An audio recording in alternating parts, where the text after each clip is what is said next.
Hi everyone, I'm officially launching a Pray the Campus, that's hashtag Pray the Campus campaign all through the month of May. I'm starting here at Stockton University. Richard Stockton's important in our history. Edmund Burke said, those who fail to pay attention to their history will lose their posterity. We need to look at the history of this university and why Richard Stockton's so important as we pray this campus and move on to others. I encourage you out there to walk your campus, walk the campuses near your neighborhood and pray.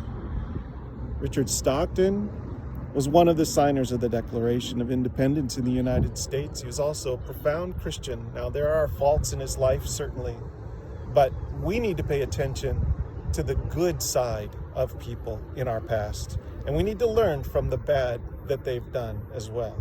So let me begin by saying Richard Stockton went to see King George III in 1767 to appeal for the repeal of the Stamp Act, which was a tax on every published document. Any paper that was printed was taxed. And he was able to get an audience with King George III, made that appeal.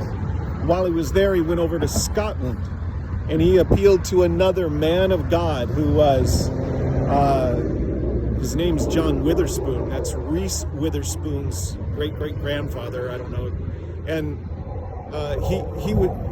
Richard Stockton asked him to come to Princeton because Stockton was at Princeton at the time, and he said, we need John Witherspoon to come and teach us. The Scottish Enlightenment had been fueled by a man by the name of John Knox, who was one of four main leaders in the Protestant Reformation taking place under the leadership of John Calvin in Geneva, Switzerland. John Knox went back to his homeland in Scotland and started a movement which was an intellectual as well as spiritual movement that brought about the discipling even of this nation. How? Because John Witherspoon was one of John Knox's disciples, and John Witherspoon taught many of the signers of the Declaration of Independence. These were men who knew God and wanted to make him known. So here we are praying the campus at Stockton, and I'm moving on to other universities. Let's look at our past so that we can inherit the future God desires for us. A university is a word that is a convergence of two words, unity and diversity.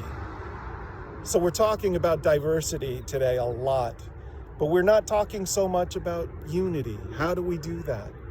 We need to have a common understanding, a common language, a common virtue, common love for one another. And these are the things that these men of God who founded this nation excelled at in many ways. Though they had faults, they excelled at making room for the freedom of religion and the freedom of speech. And so we need that today. We need the freedom of speech. We need to honor and respect one another's differing views on things. And as we do so, we'll begin to walk in a greater level of unity. This is my prayer and why it's so important that we pray the campus. Remember, hashtag pray the campus. Post it on the internet, post it on Facebook or Instagram, doesn't matter. Just hashtag pray the campus. Bless you.